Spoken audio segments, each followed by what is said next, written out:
aux journaux de 13h, de 20h, du soir. C'est la rédaction de France 2. D'ailleurs, il y a la rédaction de France 3. C'est un moment que personne n'aurait imaginé. Anne-Elisabeth Lemoine a prononcé ces mots d'adieu, bouleversant tout le paysage audiovisuel français.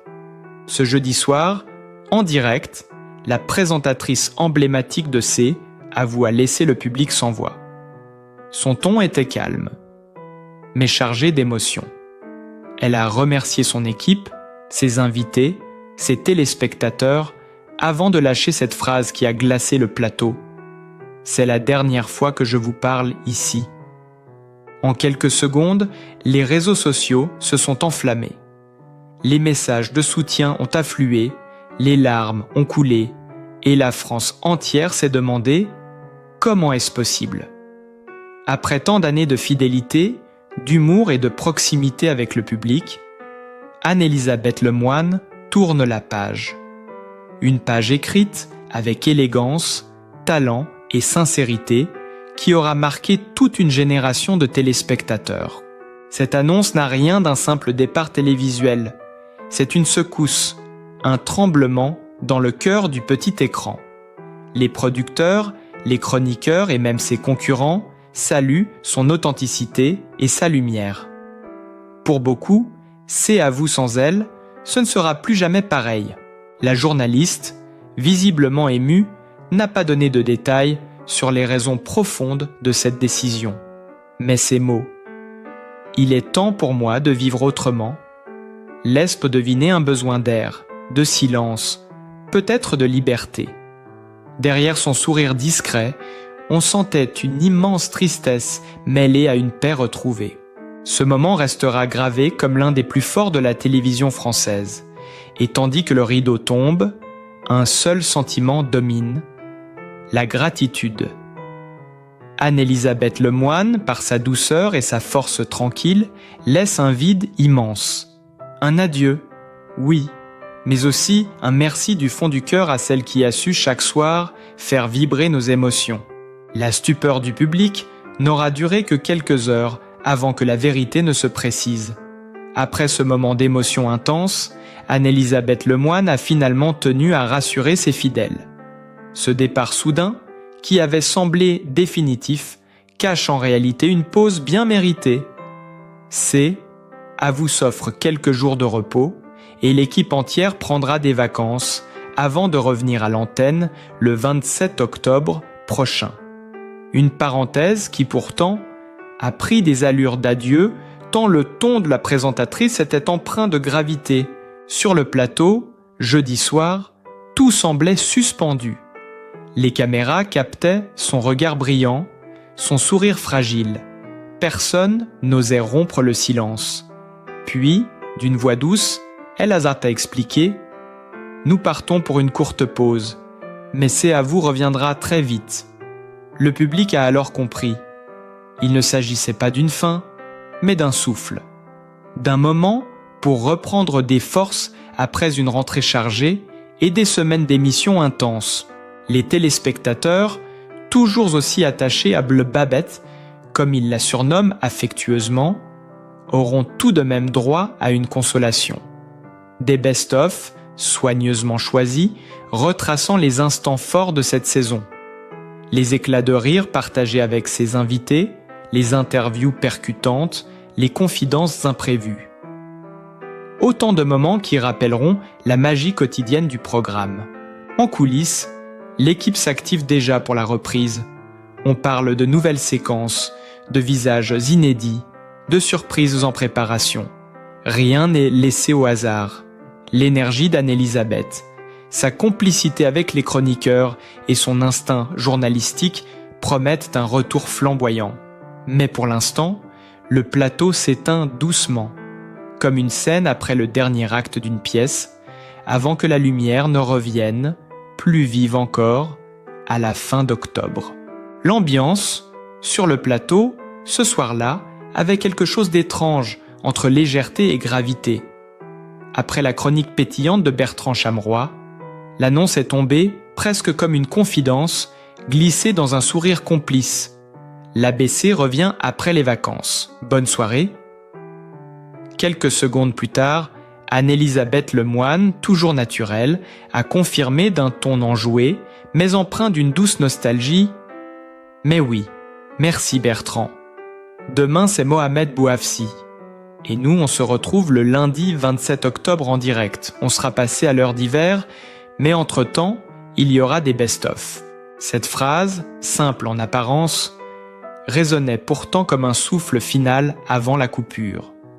Le public, derrière les écrans, a perçu cette transition, ce moment suspendu où le quotidien familier de C'est à vous s'interrompt, ne serait-ce que pour quelques jours. Les rires du plateau se sont mêlés à une certaine émotion, celle de quitter une famille médiatique que les téléspectateurs suivent depuis des années. Mais avant de refermer cette parenthèse, l'émission avait réservé un moment d'une intensité rare. Bruce Toussaint, invité du soir, est venu évoquer un sujet douloureux. Le féminicide de sa cousine. Le ton s'est fait plus grave. La salle s'est tue. Anne-Elisabeth, attentive, les mains jointes, écoutait chaque mot avec une profonde empathie. L'émotion était palpable, d'autant plus que le journaliste revenait aussi sur son altercation récente avec Manuel Bompard, dans le sillage de la polémique du prétendu doigt d'honneur de Jean-Luc Mélenchon à Benjamin Duhamel sur France Inter. Dans ce mélange d'actualités brûlantes et d'émotions personnelles, C'est à vous a encore prouvé sa singularité. Une émission capable de passer du rire à la gravité sans jamais perdre sa sincérité. Et au centre de ce ballet télévisuel, Anne-Elisabeth Lemoine, présente, lumineuse, tenant son rôle avec justesse, comme une chef d'orchestre qui accorde la dernière note avant le silence des vacances. Dès le lendemain de cette soirée chargée d'émotions, le plateau de C'est à vous a retrouvé un autre visage familier, celui de Mohamed Bouafsi. Avec son énergie communicative et son aisance naturelle, il a pris le relais d'Anne-Elisabeth Lemoine le temps d'un week-end prolongé, offrant une continuité rassurante aux fidèles de l'émission. Depuis la rentrée 2025, il incarne les éditions du vendredi et du week-end, apportant sa touche journalistique et sa bienveillance à chaque échange. Ce vendredi 17 octobre, le décor est le même, mais l'atmosphère légèrement différente. La table est toujours impeccablement dressée, les lumières douces, mais l'absence de Babette se fait sentir. Pourtant, Mohamed s'est captivé. Son ton, à la fois posé et curieux, invite à la confidence. Autour de lui, une brochette d'invités prestigieux, Manu Payet, drôle et spontané. Max Solar, poète des mots, Oxmo Puccino, fidèle ami du programme, et José Garcia, qui apporte sa folie douce et son rire contagieux. Les échanges s'enchaînent dans une ambiance chaleureuse, rythmée par des éclats de rire, des anecdotes sincères et quelques moments de pure émotion. Dans les coulisses, on sent l'équipe resserrée, solidaire. Tous savent que ces jours sont particuliers, comme une respiration avant le retour d'Anne-Elisabeth. Mohamed, lui, semble pleinement conscient de la responsabilité qu'il porte, maintenir la flamme, préserver l'esprit de l'émission sans jamais chercher à imiter. Mais déjà, la parenthèse se dessine. Il n'animera que jusqu'à dimanche, laissant ensuite place à une série de best-of soigneusement choisis. À partir de lundi, les fans devront patienter, revisitant les meilleurs moments de cette rentrée jusqu'au 27 octobre. Une attente qui promet de rendre le retour de Babette encore plus attendu, comme une retrouvaille tant espérée entre une animatrice et son public fidèle. Bien avant ce moment d'adieu émouvant, avant même qu'elle ne devienne le visage familier de C'est à vous, Anne-Elisabeth Lemoine s'était déjà imposée comme une figure incontournable du paysage audiovisuel français. Son ascension n'a rien d'un hasard. Elle est le fruit d'une curiosité insatiable, d'un instinct journalistique affûté et d'une authenticité rare. Ceux qui ont suivi son parcours savent qu'elle s'est forgée dans la rigueur de la radio, dans la spontanéité du direct et dans l'art délicat de la conversation. Tout a vraiment commencé au tournant des années 2000, lorsqu'elle s'est fait remarquer dans le grand journal de Canal+.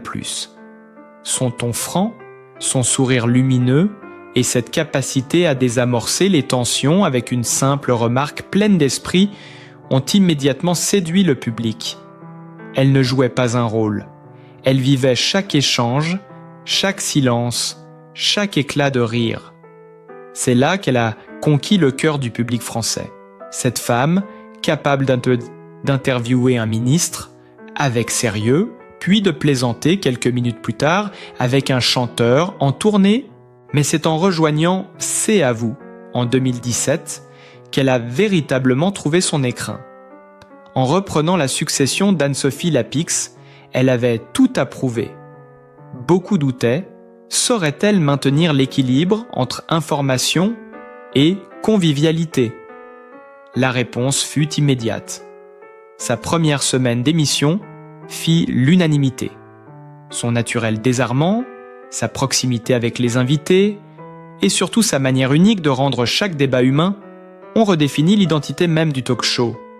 Sous sa houlette, C'est à vous n'était plus seulement une émission. C'était une maison ouverte où les artistes, politiques et anonymes venaient partager un moment de vérité. Son sens de la mise en scène, toujours subtil, a permis de créer des séquences devenues cultes. On se souvient encore de cette interview bouleversante avec Jean Dujardin au lendemain de son Oscar ou de son échange plein de tendresse avec Juliette Binoche. Sans oublier les moments imprévus, comme ce fou rire incontrôlable en direct qui fit le tour des réseaux sociaux et scella définitivement sa réputation. Anne-Elisabeth Lemoine n'est pas une présentatrice formatée, mais une femme de cœur, sincère, capable de transformer une émission en expérience humaine. Elle a aussi su imposer son style journalistique, jamais dans la provocation, toujours dans l'écoute.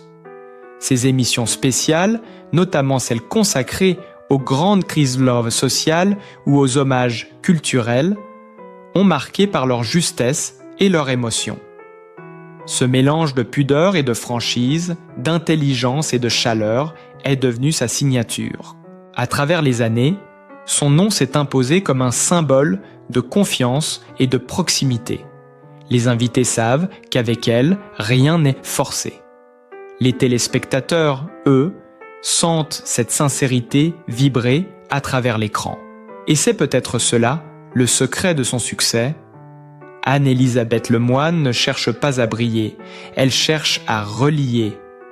Chaque regard, chaque mot, chaque silence dans ses émissions raconte la même chose. Une passion profonde pour l'humain et pour le partage. Ce parcours, fait de travail, d'instinct et de générosité, explique pourquoi son nom est désormais indissociable de la télévision française. Une femme discrète, devenue icône sans jamais trahir ce qui la rend unique, sa simplicité. Et c'est précisément cette simplicité-là qui, encore aujourd'hui, captive des millions de téléspectateurs. Bien avant les caméras, les applaudissements et la lumière des plateaux, il y eut une enfance faite de pudeur, de silence et de rêves obstinés. Anne-Elisabeth Lemoine a grandi loin du tumulte parisien, dans une atmosphère à la fois simple et exigeante, où rien n'était jamais acquis. Sa jeunesse ne fut pas dorée, mais profondément formatrice. C'est là, dans les failles et les fragilités de ses débuts, que s'est forgé le caractère d'une femme qui, plus tard, affronterait le direct sans trembler.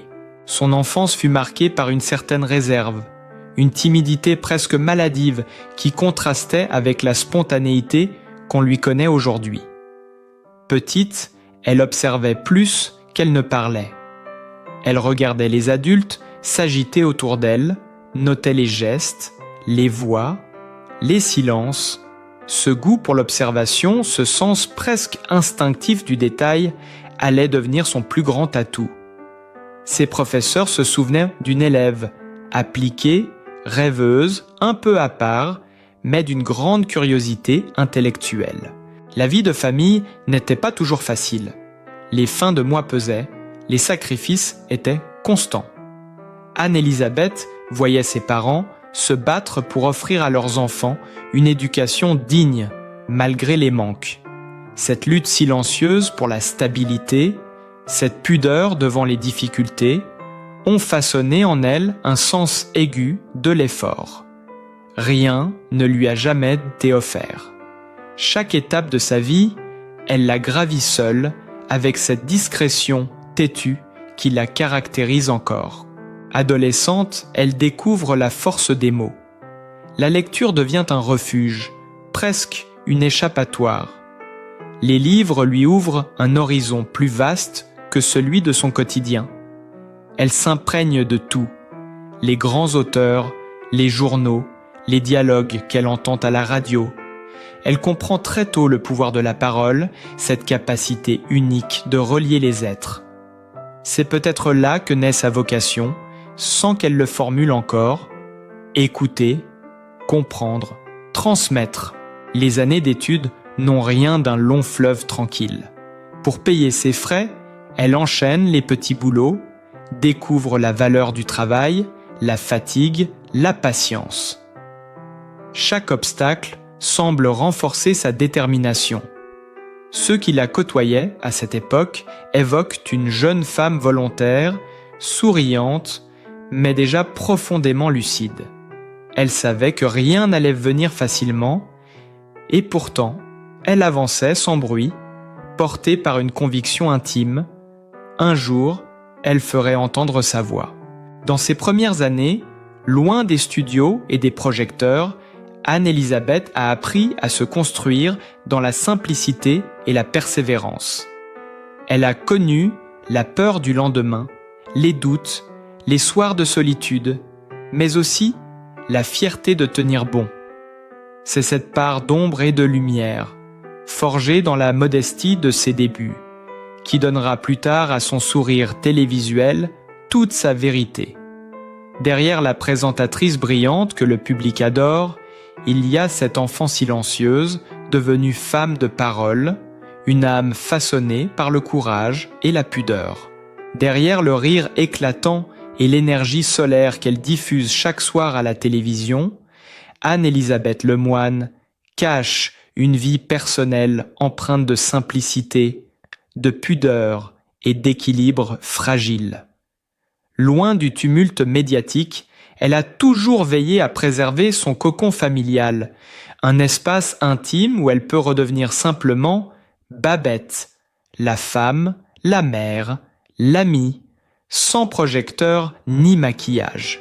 Elle partage sa vie avec Philippe Coelho, un homme discret, loin des plateaux et du vacarme des médias. Ensemble, ils ont construit une relation solide, nourrie de respect mutuel et d'indépendance. Leur amour ne se raconte pas dans les magazines. Il se vit à huis clos, dans le calme des petits gestes, dans le soutien silencieux d'un quotidien partagé.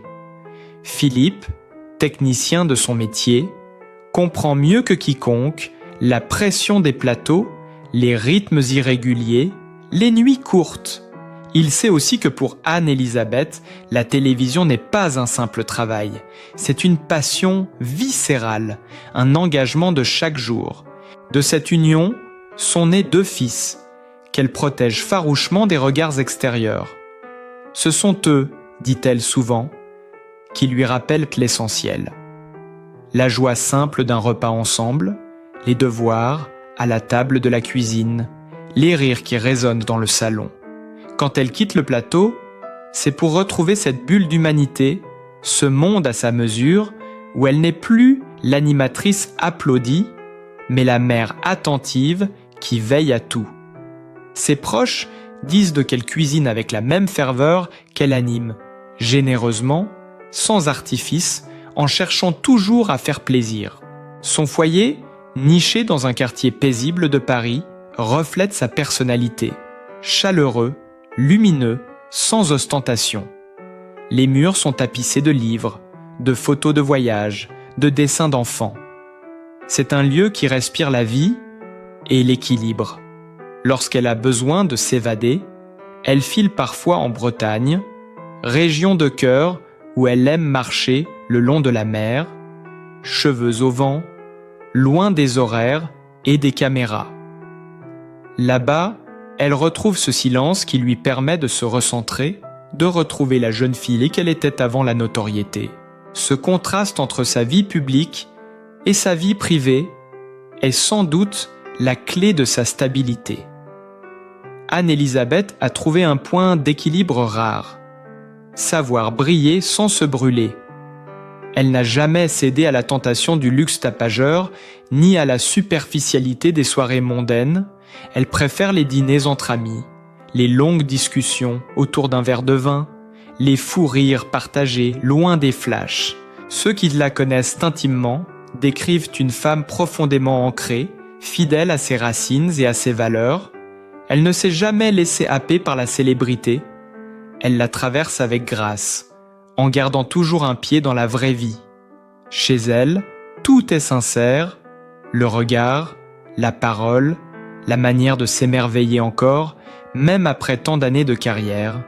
Et quand on la voit sourire à l'écran, on devine, derrière ce visage rayonnant, la tendresse tranquille d'une femme accomplie, entourée des siens, vivant chaque instant comme une promesse de douceur.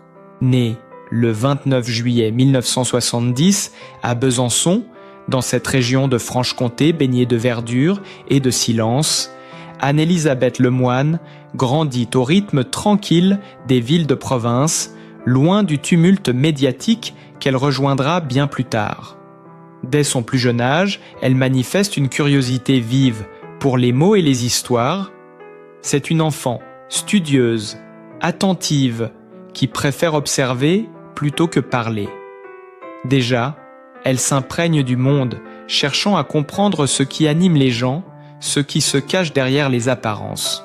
Après un baccalauréat littéraire, elle se tourne naturellement vers des études de lettres modernes, à l'université de Besançon, avant de rejoindre le Centre de formation des journalistes à Paris, une école réputée pour sa rigueur. Ce passage est déterminant. Elle y apprend non seulement la technique, mais surtout l'exigence, la précision, la responsabilité des mots. C'est là qu'elle forge les bases de ce journalisme humain et empathique qui deviendra sa signature. Ses débuts professionnels se font à la radio. Elle travaille pour France Inter, puis pour Europe 1, où elle s'impose rapidement par sa voix claire et son sens du rythme. La radio est son premier amour. Elle y découvre la magie du direct, la puissance de la parole, l'art de capter l'attention sans images. Ces années de micro l'aident à développer une proximité rare avec le public, une façon d'être à la fois présente et discrète, impliquée mais jamais envahissante. Peu à peu, la télévision s'ouvre à elle. Elle collabore à différentes émissions, d'abord en coulisses, avant de passer devant la caméra. Sa carrière prend un véritable tournant lorsqu'elle rejoint Canal+, où elle intervient dans Nulle part ailleurs, puis dans Le Grand Journal. Sa fraîcheur, sa spontanéité et son humour subtil la distinguent immédiatement. Elle n'impose rien, mais sa présence s'impose d'elle-même. C'est une énergie calme, une sincérité lumineuse qui attire naturellement la sympathie. De 2007 à 2010, elle participe à On n'a pas tout dit et C'est à vous la suite sur France 5, puis s'affirme comme chroniqueuse aux côtés d'Alessandra Sublet. Le public l'adopte instantanément. Sa complicité avec les invités, son aisance dans les échanges, sa capacité à détendre les atmosphères tendues font d'elle un visage familier, rassurant, presque intime. En 2017, lorsque France 5 lui confie la présentation de C'est à vous, c'est une consécration. Elle succède à Anne-Sophie Lapix avec élégance et sans rivalité, imposant très vite sa touche personnelle, une animation fluide, empathique, toujours centrée sur la vérité du moment. Mais sa carrière ne se limite pas à un plateau. Anne-Elisabeth a aussi signé plusieurs collaborations journalistiques et prêté sa plume à des projets éditoriaux. Elle s'intéresse à tout: la culture, la société, les destins humains. Sa curiosité ne s'éteint jamais. À chaque entretien, elle cherche la nuance, la sincérité, l'étincelle qui rend un échange inoubliable. Sa discrétion naturelle contraste avec son aura médiatique. Elle ne joue pas un personnage, elle reste fidèle à cette jeune fille studieuse de Besançon, devenue au fil du temps une référence de la télévision française. Sa trajectoire, marquée par la constance et la passion, raconte l'histoire d'une femme qui n'a jamais cherché la gloire, mais qui l'a trouvée en demeurant profondément vraie. Et peut-être est-ce là la clé de tout. Derrière la professionnelle accomplie, on devine toujours l'humanité de celle qui, depuis l'enfance, n'a jamais cessé d'aimer écouter les autres pour mieux raconter le monde. Anne-Élisabeth Lemoine n'est pas seulement une figure de la télévision française, c'est une femme de cœur, une âme lumineuse qui a su marquer des générations par son authenticité et sa bienveillance. Derrière chaque sourire, il y avait des années d'efforts, de doutes, mais surtout une passion immense pour les autres. Aujourd'hui, alors qu'elle s'éloigne des écrans, c'est à nous de lui rendre tout l'amour qu'elle nous a donné. Pensons à tout ce qu'elle a apporté. Des éclats de rire de temporaire, partagés, des moments d'émotion sincère, une présence chaleureuse dans nos foyers. Si vous aussi, vous avez grandi avec elle, si ces mots vous ont un jour touché ou inspiré, montrez-le. Laissez un message d'amour, partagez cette vidéo, envoyez-lui un signe de reconnaissance. Ensemble, faisons en sorte que son nom continue de briller, que sa voix reste dans nos mémoires. Abonnez-vous à la chaîne, aimez, commentez et partagez pour qu'Anne-Élisabeth sente toute notre tendresse et notre gratitude, parce qu'une femme comme elle ne disparaît jamais vraiment. Elle vit à travers les cœurs qu'elle a émus.